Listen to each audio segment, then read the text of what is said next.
So what happens when a completely clean-cut, like model citizen sheriff's deputy is suddenly caught with 104 pounds of fentanyl in his trunk? I mean, it's wild. It definitely flips the script on how we usually think about local law enforcement Yeah, total. because, you usually don't see a county sheriff decide that the only way to fix his local streets is to try and take over the entire state. Right, which is exactly why we're digging into Riverside County Sheriff Chad Bianco today and his incredibly controversial run for California governor. Yeah, this is a big one. And we're pulling all of this from an extensive, highly charged interview he just gave on the PBD podcast. But just to set the ground rules right out the gate, if you live in California, or even if you just watch the news, Yeah?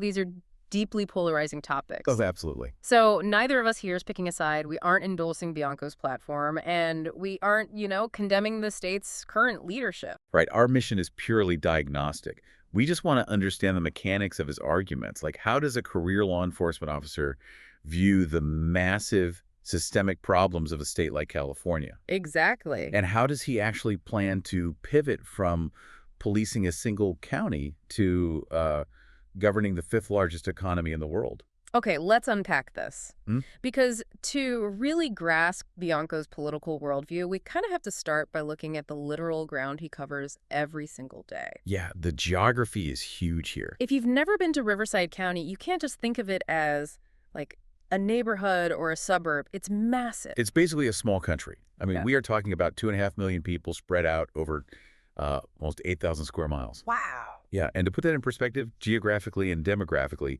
Bianco views it as this perfect microcosm of California.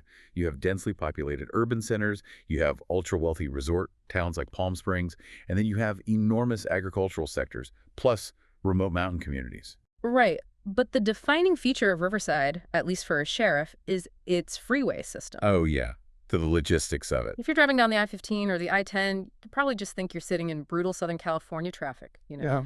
But functionally, law enforcement and federal agencies treat Riverside like a border county, even though it's technically one county removed from Mexico. Right, because it acts as the primary vascular system for illicit trade. I mean, the I-15 runs north and south, the I-10 runs east and west. It's a massive intersection. Exactly. So if a transnational syndicate is moving anything, whether that's narcotics, weapons, or human beings, through Southern California, it is almost certainly funneling through Riverside's logistics network. And Bianco claims his interdiction teams are pulling hundreds of pounds of fentanyl off these freeways on a weekly basis. Which is just a staggering amount. But here's where I need you to clarify something for me.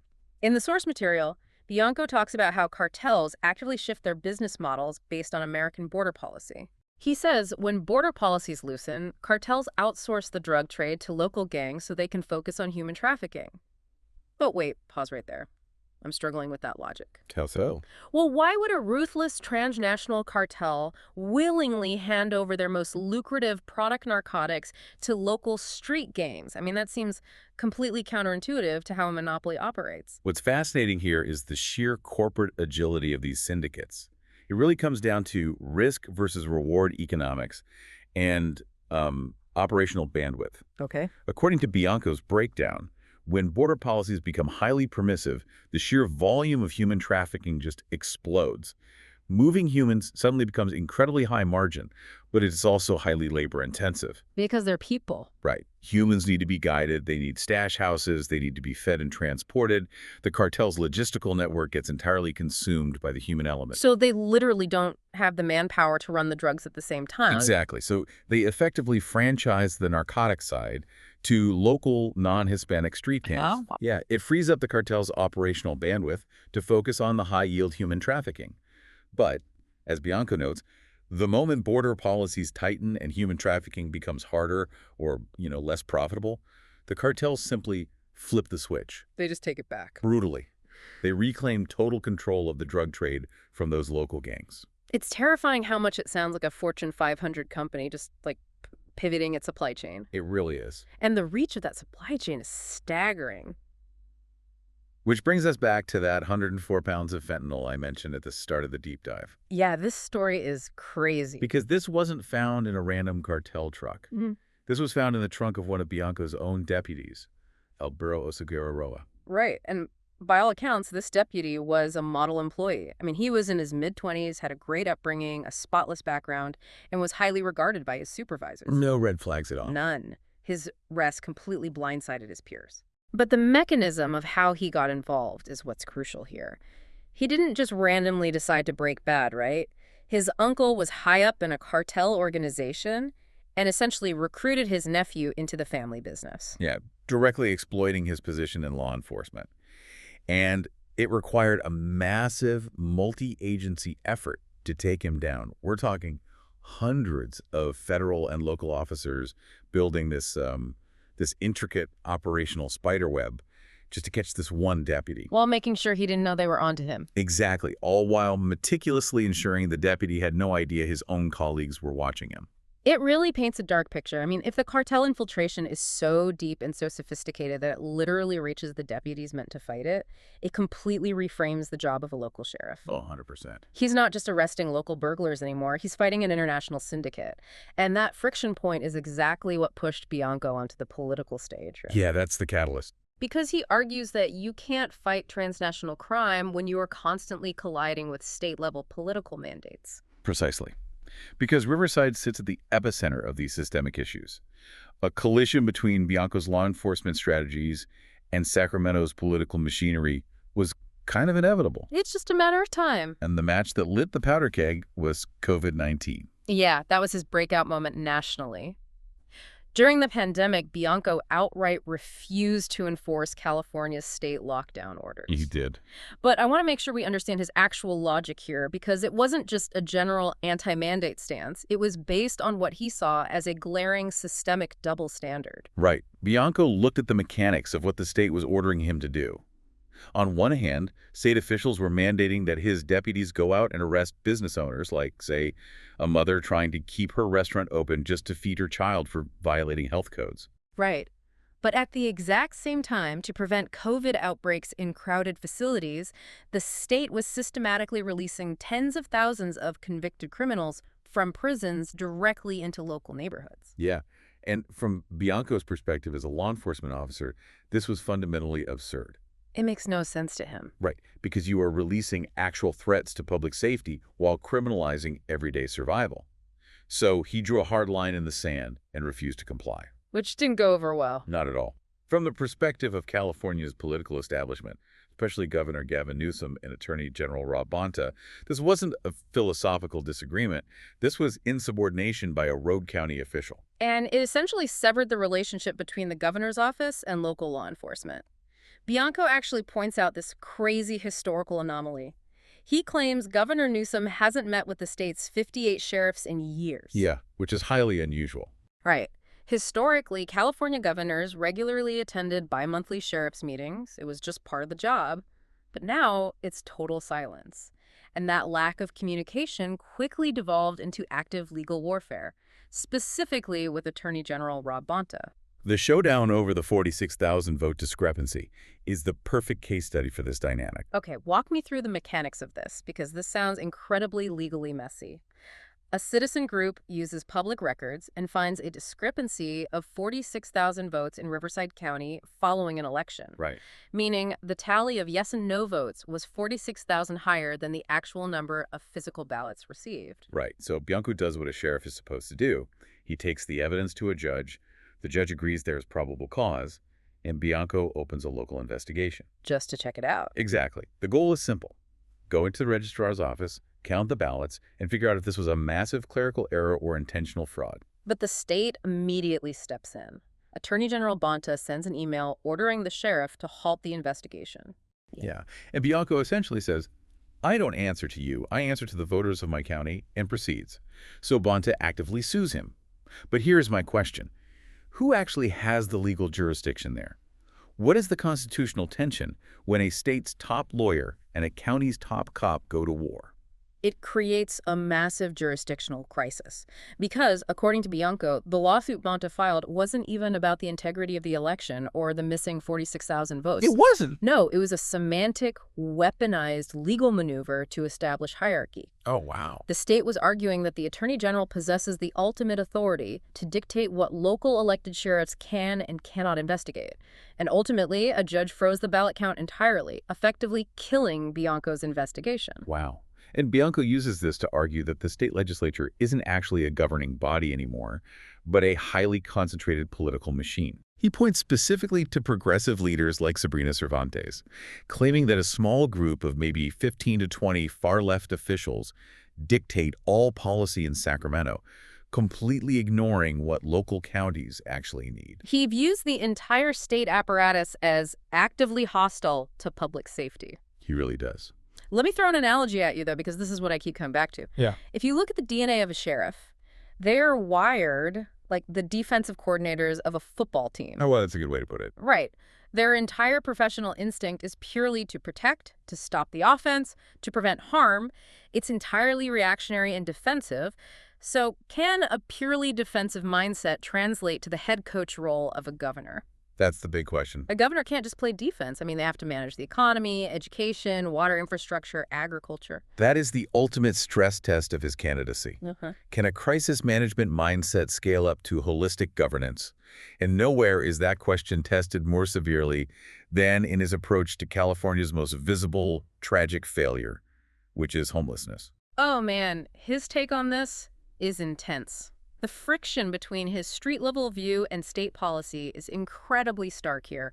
First off, he completely rejects the term homelessness. He does. He thinks the word itself is a deliberate misdiagnosis. Because the current political narrative treats it as a housing affordability crisis, right? The idea being that rent is simply too high, so people are pushed onto the street. Exactly. And Bianco argues this is fundamentally false. In his view, what we are witnessing on the streets of California is almost exclusively a severe drug addiction and mental health crisis. And he doesn't hold back. He calls the entire system a homeless industrial complex and even goes as far as calling it a state-sanctioned money laundering scheme. It's a heavy accusation. Yeah. And his argument hinges on the bureaucratic mechanics of how this money is distributed. California spends billions of dollars on this crisis. But Bianco claims that money gets trapped in the administrative layers of NGOs and nonprofits. The funding sustains the salaries and the real estate of these organizations, while the vulnerable people living on the sidewalk are essentially used as visual pawns to justify the next fiscal year's budget request. It's like paying a mechanic $1 million to fix your engine, but his entire business model relies on your car breaking down again next week. Yeah. Because if he actually fixes it, he goes out of business. If we connect this to the bigger picture, Bianco is highlighting how policy incentives can accidentally create devastating feedback loops. He points to a very specific turning point, which was 2014. Walk me through what actually happened in 2014, because he claims the homelessness graph literally shot up at a 45-degree angle immediately after. Two critical policy shifts happened. First, the state effectively legalized or downgraded the penalties for a variety of hard drugs. Okay.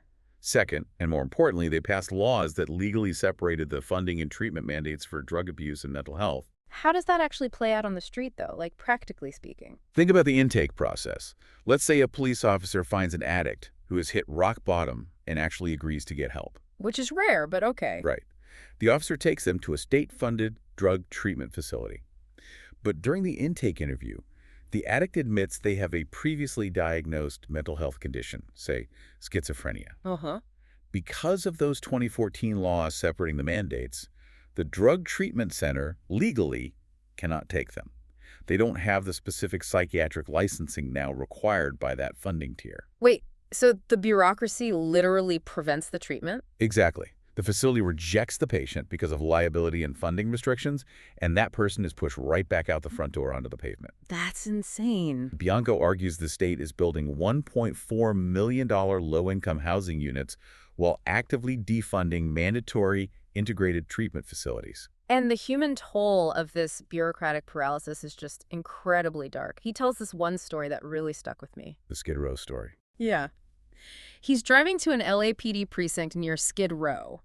He looks out his car window, and there is a dead woman lying flat on the sidewalk. There's a flimsy piece of police tape strung up around her, but pedestrians are just casually walking past the body, like looking at their phones. Just completely numb to it. Right. And he gets into the precinct, mentions the dead woman to the desk officers, and they just shrug. The complete normalization of tragedy. It's just another Tuesday for them. It really makes you wonder if treating the symptom, building expensive housing, actually perpetuates the disease when the underlying intake systems and incentives are this broken. It's a vicious cycle. But diagnosing the rot in the system is only half the battle. If Bianco actually wants to fix this, he has to win an election. So let's pivot to the mechanical reality of this race and the actual man behind the badge. The mechanics of the Republican primary are fascinating right now. Bianco's primary opponent is Steve Hilton, who many might recognize as a former Fox News host and political advisor. Right. And currently, the mainstream polls show Hilton leading the race. But Bianco completely waves this off. He calls them push polls. But explain to me how a push poll actually functions, because it's not just a regular survey, right? Not at all. A push poll is basically a psychological tool disguised as data collection. Campaigns or political parties will call a highly targeted, very small sample size of reliable voters. But they don't just ask, who do you plan to vote for? What do they ask? They ask leading, often hypothetical questions designed to manipulate the respondent. They'll ask things like, would you be more or less likely to vote for Chad Bianco if you knew he supported X controversial policy? Oh, wow. So they are planting negative information in the voter's head while simultaneously recording their reaction. Exactly. It creates a highly skewed synthetic result. The campaign then takes that fabricated data to major donors and power brokers and says, look, our guy Hilton is the inevitable nominee. The data proves it. Don't waste your money on Bianco. That's so manipulative. It is a fundraising mechanism, not a reflection of actual public sentiment. And Bianco thinks a Democratic machine is actually terrified of facing a law and order sheriff in a general election. So they want to ensure Hilton wins the primary, assuming Hilton will be an easy target in November. Yeah, there's a lot of 3D chess happening here. And part of that complex political calculus involves Donald Trump. Trump actually endorsed Hilton recently. Which, in almost any other state, is the golden ticket to winning a Republican primary. Right. But Bianco argues that in California, a Trump endorsement is actually a fatal flaw. And the math backs him up. I mean, Trump historically loses California by a massive margin, roughly 60-40. Yeah. Bianco argues that to win a statewide election as a Republican in California, you absolutely must peel off about 20% of independent and moderate Democratic voters. You have to cross the aisle. Exactly. And he believes the Trump derangement syndrome is so potent in California that any candidate carrying Trump's official seal of approval immediately alienates that crucial crossover demographic. It's an incredibly pragmatic, almost ruthless view of the electoral map. And speaking of ruthless, Bianco is not shy about dropping some behind-the-scenes reality checks on the career politicians he's interacting with. Oh, definitely not. He paints a very stark contrast between the public personas of these politicians and who they are when the cameras stop rolling. Take Katie Porter. I mean, she's built this very relatable, tough-questioning, whiteboard-wielding persona, but Bianco claimed her backstage behavior is wildly toxic. Yeah, that story was rough. He describes a moment at a college debate where Porter was incredibly demeaning to a terrified student volunteer who was just, trying to organize the candidates. And later, as the candidates were all exiting the stage through a tight kitchen hallway, he claims Porter turned around and aggressively swore at all of her opponents. It's the classic two-faced politician trope, which Bianco uses to elevate his own brand as the genuine outsider. Exactly. And you can contrast Porter with his story about Tom Steyer, the billionaire progressive. Yeah, you'd think Bianco and Steyer would despise each other. But Bianco says Steyer is incredibly polite backstage. They're standing in a green room, about to debate the future of the state, and Steyer's just making awkward small talk, eagerly asking Bianco if he watches a specific TV show about U.S. Marshals riding around on horseback. It's this surreal, bizarre mix of high-stakes politics and weird waiting room chatter. It really is. But it all serves to reinforce Bianco's core narrative, which is these people are polished actors playing a role. Well, he is exactly what you see. And part of that visual brand is undeniably, the mustache. Oh, you cannot ignore the handlebar mustache. They actually played some trivia during the interview. The last California governor to sport a handlebar mustache was Henry Gage, all the way back in the late 1800s. Wow. It's a very deliberate stylistic choice. It subconsciously links Bianco to this rugged frontier justice era of California. But he's very careful not to let the tough guy exterior become a caricature, you know? He actively balances it with a surprising amount of vulnerability. Yeah, the guy who spends his days dismantling cartel operations and aggressively defying the governor admits that he sits on the couch with his 5-year-old granddaughters and cries at sentimental TV commercials. He also grounds his ambition in a very relatable origin story. He didn't grow up wanting to be a politician. Not at all. He grew up in Utah and actually wanted to be a New York Yankee. When he was 11 years old, he traveled to Santa Monica to play in the 1979 Little League World Series. Such a cool detail. Yeah, and he says he went home to Utah, couldn't remember a single thing about the actual baseball games, but he vividly remembered the smell of the ocean. He told his parents right then he was moving to California, and he eventually did, working a gritty construction job at 21. So what does this all mean? We have this massive clash between the traditional, highly manicured, focus-grouped career politician and a genuine outsider law enforcement figure whose entire worldview is built on a defensive, on-the-ground reality. It represents a fundamental fracture in how the public perceives leadership right now. I mean, when a system feels deeply broken, do voters want someone who promises to efficiently manage the bureaucracy, or do they want someone who promises to arrest it? That is the question. Let's wrap this up and look at the core themes we extracted today. We explored the intense constitutional friction between local law enforcement and state political machines. We broke down the complex, multi-million-dollar logistics of transnational cartels operating on local freeways, and we unpacked the deeply controversial debate over the bureaucratic failures driving the homelessness crisis. All of which brings us back to the broader implications of Chad Bianco's candidacy. This raises an important question. In an era where public trust in traditional political institutions is fracturing at unprecedented speeds, are we about to see a broader national trend? Yeah. Are voters increasingly going to turn to sheriffs, generals, and crisis managers to take over executive political offices? And if they do, what happens to a democracy when the lines between policing a state and governing a state begin to blur? It's a heavy question and definitely something to think about the next time you hear a political promise. Thank you so much for joining us for this deep dive. We'll catch you next time.